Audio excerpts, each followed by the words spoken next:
Hello everyone, welcome to AVKS Academy. Myself Naveen Shogan, exam consultant at AVKS Academy आपका स्वागत करता हूं। इस वीडियो में हम बात करेंगे जो स्टूडेंट्स के माइंड में बेसिक डाउट्स होते हैं किसी भी प्रिपरेशन को करते वक्त, स्पेशली जो CAPF एस्पिरेंट के माइंड में कुछ डाउट्स हैं, तो उन डाउट्स को क्लियर करने की कोशिश करेंगे। कुछ डाउट्स हमारे पास हैं तो उनके आंसर्स हम देंगे। जो फर्दर डाउट्स आपके अगर इनके अलावा हों तो वो आप कमेंट सेक्शन में हमसे पूछ सकते हैं। डेफिनेटली आपको उस पर वीडियो मिलेगी। और कुछ पर्सनलाइज्ड चीज़ें हैं जो आप हमसे हमारी गाइडेंस चाहते हैं या फर्दर हमसे बात करना चाहते हैं, तो जो गिवन नंबर है उस पर आप कांटेक्ट कर सकते हैं या आप चीज़ें हमें व्हाट्सअप कर सकते हैं। तो सबसे पहले हम बात करते हैं कि स्टूडेंट का एक डाउट रहता है। आज हम बात करेंगे बेसिक साइकोलॉजी के बारे में कि जो मेंटल हेल्थ है उससे रिलेटेड बहुत स्टूडेंट्स के डाउट रहते हैं कि सर मैं डिसिप्लिन नहीं हो पा रहा हूँ, अपने इस प्रोसेस में, अपने पढ़ाई में डिसिप्लिन नहीं हो पा रहा हूँ। तो डिसिप्लिन नहीं हो पा रहा हूँ, ये काफ़ी एक वेग स्टेटमेंट है। डिसिप्लिन क्यों नहीं हो पा रहे हो, इस पे आपको काम करना होगा। इन द मीनिंग क्या है इस बात का, काम करना होगा कि मैं जो एक रिक्वायरमेंट टाइम है किसी भी एग्जाम को क्रैक करने का, मीन्स कि 8 आवर्स, 6 आवर्स, 7 आवर्स, उतना मैं पढ़ नहीं पा रहा हूँ, उतना मैं पढ़ना चाहता हूँ, पढ़ नहीं पा रहा हूँ। तो इसके मल्टीपल रीजंस होते हैं। सबसे पहला रीजन कि आपको कुछ चीज़ें ऐसी हैं जो डिस्ट्रैक्ट कर रही हैं कि आप या तो फ़ोन में एक्स्ट्रा चीज़ों में ज़्यादा समय बिता रहे हैं, सोशल मीडिया पे ज़्यादा टाइम बिता रहे हैं, फ्रेंड के साथ आउटिंग में ज़्यादा टाइम बिता रहे हैं। मतलब कहीं ना कहीं अगर आप मान लीजिए कोई स्टूडेंट 5 आवर्स पढ़ता है तो ये इंपॉर्टेंट ज़्यादा है कि रेस्ट ऑफ द टाइम में क्या करता है वो। अगर आपको रियल में ऑफिसर बनना है ना, तो जो 19 आवर्स है, मतलब 5 आवर्स आपके स्टडी के जो 19 आवर्स है वो उतने ही इंपॉर्टेंट है जितने वो 5 आवर्स हैं। मतलब उस टाइम में आप क्या करते हैं। सबसे पहले तो अपने उठने की टाइमिंग सेट कीजिए। डिसिप्लिन होने का सबसे बेस्ट तरीका यही है। पढ़ाई 1 मिनट के लिए साइड कर दीजिए। आप सबसे पहले अपने उठने की टाइमिंग सेट कीजिए। अगर आप 10-11 बजे तक सो रहे हैं तो अगर मतलब कोई, फिर आप कहाँ से डिसिप्लिन हो पाएंगे। आपने आधा दिन तो ऐसे गुजार दिया, बाकी लोगों ने अपना आधा दिन, एक शिफ्ट पूरी हो चुकी है और एक कॉम्पिटिटिव फील्ड है ये, इसमें आप कैसे एज ले पाएंगे उन स्टूडेंट से। तो सबसे पहले आपको अपने उठने की हैबिट उसको मेंटेन करना है। दूसरा, अपने नोट करना है अपनी नोटबुक में अपने कि मैं पूरे दिन में करता क्या हूं, मेरा टाइम जाता कहाँ है। जब आप ये एग्जैक्ट फाइंड कर पाओगे ना, वो तभी आप अपने आप को डिसिप्लिन कर पाओगे। दूसरा डिसिप्लिन करने का तरीका क्या है कि आप अपने आप को टारगेट दीजिए कि कल मुझे इतने, या तो आवर्स में दे सकते हैं या पेजेस में दे सकते हैं कि मुझे इतना काम करना है या मुझे इतने घंटे पढ़ना है। वो घंटे पढ़ने का ऐसा मत रखिए कि आप आज 5 घंटे पढ़ रहे हैं या आज 2 घंटे पढ़ रहे हैं, कल का टारगेट आपका 8 आवर्स का है। ऐसा बिल्कुल नहीं होना चाहिए। ग्रेजुअली इसको बढ़ाइए। अगर आज 2 घंटे पढ़ रहे हैं तो कल मैं ये नहीं कहता कि आप 5 कर दीजिए, आप 2.5 घंटे कीजिए। डिसिप्लिन कोई भी ऐसा नहीं है कि एक दिन में हुआ जा सकता है कि आज चलो मैं कल से डिसिप्लिन हो गया, चलो कल न्यू ईयर है कल से डिसिप्लिन हो गया, मंडे है मंडे से डिसिप्लिन हो गया, या तारीख का वेट करते हैं 1 तारीख से डिसिप्लिन हो जाऊंगा। तो डेट स्पेसिफिक नहीं है ये, और ना वन डे प्रोसेस है। आपको ग्रेजुअली प्रोसेस है। आप अपने आप को टाइम दीजिए, 2 आवर से 2.5 आवर, 3 आवर, 3.5 आवर, 4 आवर, ऐसे इंक्रीज करना है। और अपनी जो डेली अपने रूटीन को आपको नोट करना है। मैं जब प्रिपरेशन करता था तब मैं, और अभी भी जब मैं पढ़ता हूं, अपने स्टडी आवर्स को हमेशा मेंशन करता हूं। मैं अपनी एक डायरी मैंने बनाई हुई है और उसमें मैं स्पेशली लिखता था कि इस टाइम से इस टाइम तक मैंने पढ़ा, रेस्ट ऑफ द टाइम क्या किया उसके आगे इन शॉर्ट लिख दिया। तो जब शाम को आप बेड पे जाते हो या उससे पहले शाम को 20 मिनट आपको जरूर ये एनालिसिस करनी है कि रेस्ट ऑफ द टाइम आपका टाइम जा कहाँ रहा है। तभी आप एक एरिया आइडेंटिफाई कर पाओगे कि इस एरिया में मैं प्रोडक्टिविटी मेरी 0 आ रही है या बिल्कुल कम आ रही है। जब आपने वो एरिया आइडेंटिफाई कर लिया ना, तब वो एक प्रोसेस आपको डिसिप्लिन लाइफ की तरफ लेके जाएगी। उस पर आपको काम करना है और उसको टारगेट करना है कि मुझे कल से इस टाइमिंग में अपनी प्रोडक्टिविटी बढ़ानी है। तो बहुत ज़्यादा लंबा नहीं रखते हैं इस टॉपिक को, डिसिप्लिन वाले को। तो ये स्टूडेंट्स का डाउट था कि इस तरीके से आप एक डिसिप्लिन अपना लाइफस्टाइल मेंटेन कर सकते हैं चीज़ों को लेके। और दूसरा जो सबसे बड़ी चीज़ है कि सर एग्ज़ाम की प्रिपरेशन स्टार्ट कैसे करनी है, कुछ समझ नहीं आ रहा है। स्ट्रेटजी क्या होनी चाहिए, कुछ समझ नहीं आ रहा है। किसी कोर्स में इनरोल हूँ या ना हूँ, ऐसे डाउट्स रहते हैं स्टूडेंट के माइंड में। तो इनका अपने बिहाफ पे मैं कोशिश करता हूँ आंसर देने की, हो सकता है आपके के लिए वो हेल्पफुल हो। अगर आपका माइंड, आपको स्ट्रेटजी समझ नहीं आ रही है, तो सबसे पहले तो किसी भी एग्जाम का पैटर्न आपको पता होना चाहिए जिसके लिए आप प्रिपेयर कर रहे हैं। स्पेशली अब सीएपीएफ की बात करेंगे तो सीएपीएफ का पैटर्न पता होना चाहिए कि 2 एग्जाम होंगे, 250-200 मार्क्स का, और फिर फिजिकल, मेडिकल और पर्सनैलिटी टेस्ट की प्रोसेस रहेगी। पेपर 1 में कितने क्वेश्चंस आते हैं, किस सब्जेक्ट से कितने क्वेश्चन आते हैं, आपको पूरा डिटेल्ड इंफॉर्मेशन आपको होनी चाहिए उस एग्जाम के बारे में जिसके लिए आप डेडिकेटेड हैं। फिर आपको माइक्रो लेवल एनालिसिस करना सीखना होगा। माइक्रो लेवल एनालिसिस या तो कोई आपको करके दे, जिसे आप एज ए मेंटर चूज करते हो, या आप खुद से इतने कैपेबल हो कि आप वो माइक्रो लेवल एनालिसिस कर सकें। सर इस वर्ड का मीनिंग क्या है, माइक्रो लेवल एनालिसिस? इसका वर्ड मतलब ये है कि 125 क्वेश्चन, इस सब्जेक्ट से इतने क्वेश्चंस, इस चैप्टर से इतने क्वेश्चंस, तो ये इस चैप्टर में सब टॉपिक्स भी होते हैं, इससे इतने क्वेश्चंस आते ही आते हैं, तो मुझे ये प्रिपेयर करना है। ये अब प्रिपेयर करने के लिए 2 चीजें होती हैं। स्टैंडर्ड बुक्स आप फॉलो कर सकते हो, किसी और एकेडमी का मुझे नहीं पता, लेकिन हमारे एकेडमी के कंटेंट के बारे में मैं बात कर सकता हूं, वो आप फॉलो कर सकते हो, उस पर ट्रस्ट कर सकते हो, कोई इश्यू नहीं है किसी प्रकार का, उससे आपका डेफिनेटली एग्जाम निकलेगा। बहुत सारे लोगों ने एग्जाम निकाला भी है। तो ये आपकी पर्सनल चॉइस है, क्योंकि यहाँ पे आपकी डिसीजन मेकिंग पावर है कि आप किस चीज को चुनते हो। एकेडमी वाले कंटेंट में कुछ चीजें इजी रहेंगी, फाइन करके दी हुई है। जो बुक्स आप रैंडमली पढ़ते हो जैसे स्टैंडर्ड बुक्स हैं, वो डेडिकेटेड टू सीएपीएफ एग्जाम नहीं है, वो कुछ नोट्स की फॉर्म में है। जैसे स्पेक्ट्रम पढ़ते हैं, वो राजीव अहीर जी के द्वारा लिखी गई बुक है, जो कि खुद एक आईपीएस हैं, और वो एक तरीके के शॉर्ट नोट्स ही हैं सिविल सर्विसेज के लिए, नॉट फॉर सीएपीएफ।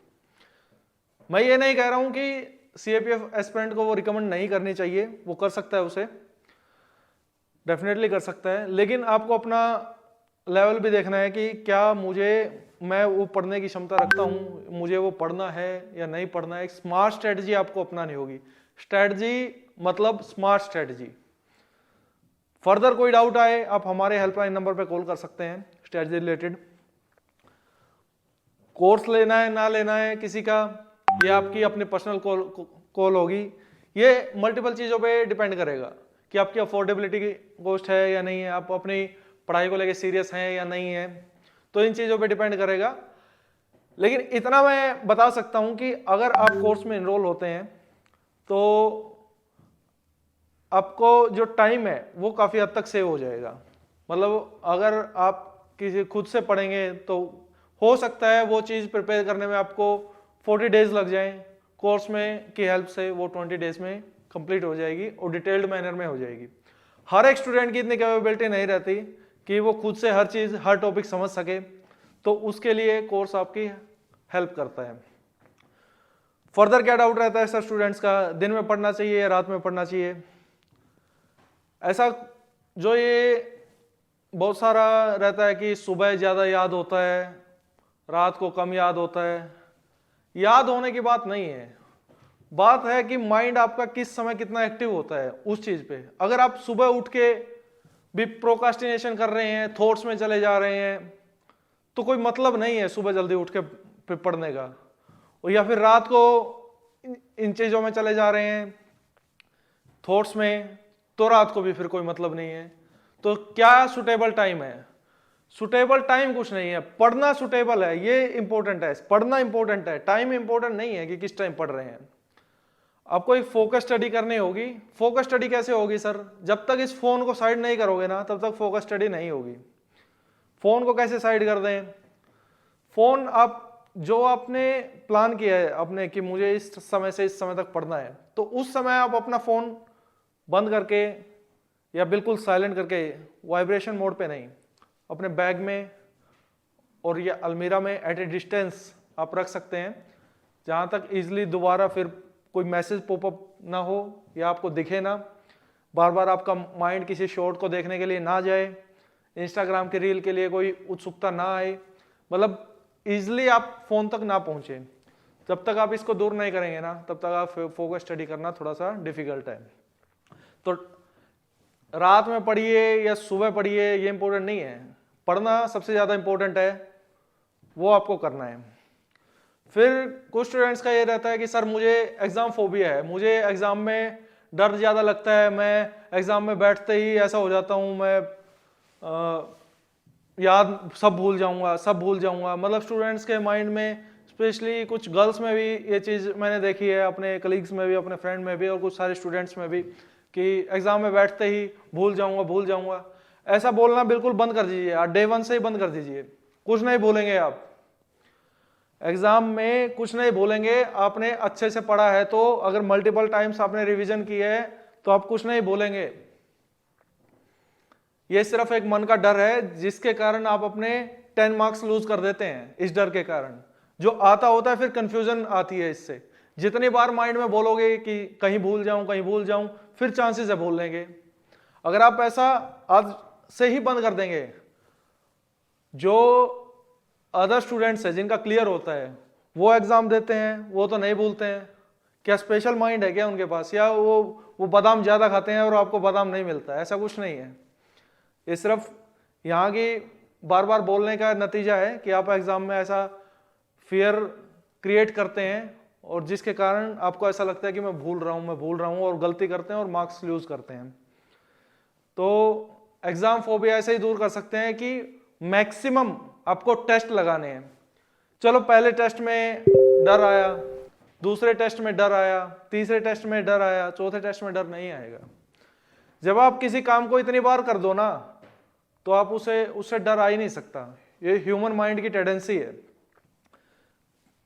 ये आप अपनी लाइफ में भी इंप्लीमेंट कर सकते हो, किसी और चीज में भी, किसी और फील्ड में भी, कि ये काम में मुझे डर लगता था, लेकिन आप जब वो काम 5-6 बार कर दोगे ना फिर डर नहीं लगेगा उस काम में।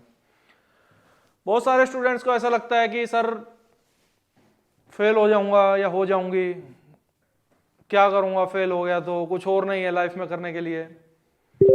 ऐसा बिल्कुल भी नहीं है। कोई भी एक एग्जाम, चाहे वो CAPF का एग्जाम हो, कोई और एग्जाम हो, आपकी लाइफ डिसाइड नहीं कर सकता। आप इस एग्जाम में कितने अच्छे से प्रिपरेशन करते हो ये डिसाइड करेगा आपके फ्यूचर को, कोई एग्जाम डिसाइड नहीं करेगा।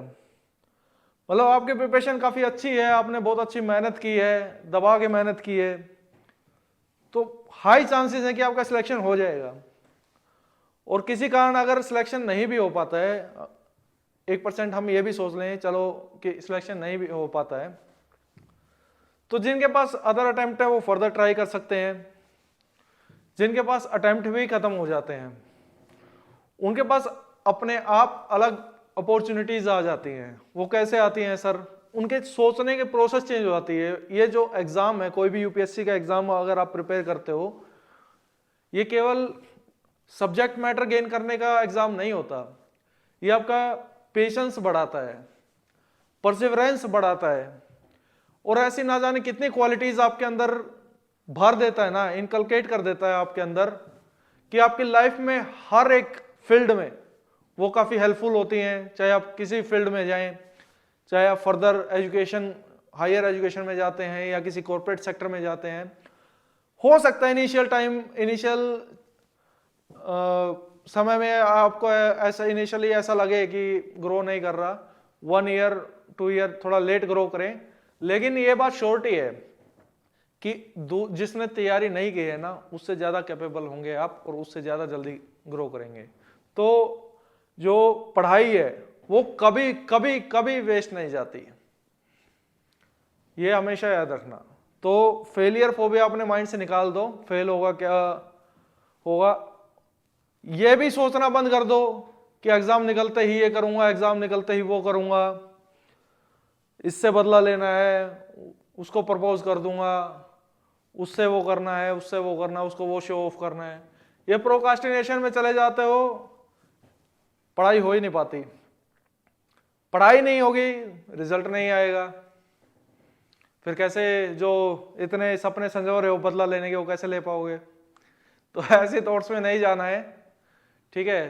फर्दर जो कोई और डाउट है आपके माइंड में, ऐसा लगता है कि स्टूडेंट्स को बहुत बार ऐसा फील होता है, सर ऐसा लग रहा है कि एग्जाम होगा नहीं,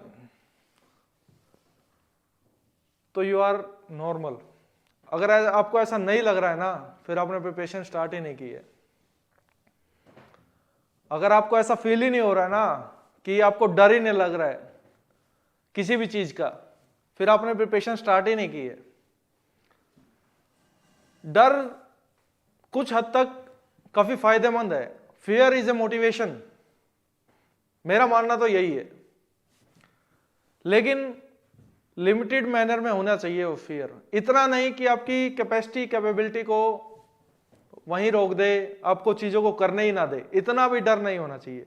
डर एक मोटिवेशन क्रिएट करता है कि अगर नहीं हुआ तो चलो पढ़ लेता हूं यार, होगा क्यों नहीं होगा, पढ़ लेता हूं। उसके बाद ये बोलना जरूरी है, नहीं हुआ तो के बाद नहीं होगा। अगर पढ़ोगे नहीं तो पढ़ोगे, डेफिनेटली होगा। तो ये जो डाउट्स हैं, सर कुछ स्टूडेंट्स का डाउट ये रहता है, इवन सर मुझे तो 1 घंटे पढ़ मैं 5 पेज पढ़ पाता हूँ, मेरा दोस्त तो 10 पेज पढ़ लेता है, मैं पढ़ने में इतना स्लो क्यों हूं? अब हो तो क्या करें यार, इसको बैठ के रोना थोड़ा ही है। स्लो और फास्ट का गेम ही नहीं है। अब पढ़ने में कितने स्लो हो कितने फास्ट हो, ये गेम नहीं है। गेम इस चीज का है कौन पढ़ता है कौन नहीं पढ़ता। आपका एक टॉपिक है, डीपीएसपी है पॉलिटी का, गारंटीड क्वेश्चंस आते हैं। आपके 4 घंटे में हुए या आपका 6 घंटे में हुआ, किसी का 3 घंटे में हुआ, ये मैटर थोड़ा ही करता है। ये मैटर करता है कि उसमें से जो 3 क्वेश्चन या 2 क्वेश्चन आ रहे हैं वो आपके ठीक हो रहे हैं या नहीं हो रहे। आपके फ्रेंड के हो रहे हैं या नहीं हो रहे वो सेकेंडरी बात है, जिसने 3 घंटे में कर लिया। आप अपना देखिए इस फील्ड में। कंपैरिजन यहां नहीं करना आर्ट्स में, कंपैरिजन करना है करेक्शन में। आपके ठीक हो रहे हैं क्वेश्चंस, एक्यूरेसी आपकी आ रही है या नहीं आ रही। अगर 6 घंटे पढ़ के भी नहीं आ रही तो कहीं ना कहीं पढ़ने में फॉल्ट है, पढ़ने के तरीके में फॉल्ट है, तो उस पर आपको काम करना है। तो ये कुछ डाउट्स थे जो स्टूडेंट्स इन जनरल स्टूडेंट्स के माइंड में रहते हैं इस प्रोसेस के दौरान। और अगर आपके माइंड में डाउट्स आ ही नहीं रहे तो मीन्स आप सीरियस नहीं है पढ़ाई को लेके। जो क्यूरियस माइंड होता है ना, जो मतलब खोजता रहता है और जो एफर्ट करता है, उसके माइंड में डाउट भी आते हैं, उसके माइंड हमेशा क्वेश्चन मार्क भी करता है, उसके माइंड में फियर भी आता है, उसको चीज़ें थोड़ा सा ऐसा भी लगता है कि थोड़ा बहुत थॉट प्रोसेस चलती है। तो ये नॉर्मल है। अगर किसी का ये सब नहीं हो रहा है ना तो वो अब नॉर्मल है। तो आपको फोकस करना है अपनी पढ़ाई पे, थॉट्स में बहुत ज़्यादा नहीं घुस जाना है। दिन में आधा घंटा 1 घंटा किसी से हेल्दी टॉक्स कर ली, किसी से डिस्कशन कर लिया, आर्ग्यूमेंट्स में नहीं। Discussion is different from argument, ये चीज़ आपको समझनी होगी। तो वो कर लिया तो वो सही है। अननेसेसरली किसी से आर्ग्यूमेंट में नहीं जाना है, अननेसेसरली किसी से कंपैरिजन नहीं करना है। अपनी पढ़ाई पे फोकस कीजिए। फिर भी कोई दिक्कत आती है तो we are here, AVKS dedicated platform for CAPF and CAPF aspirants. Feel free to call us. Thank you so much. Jai Hind.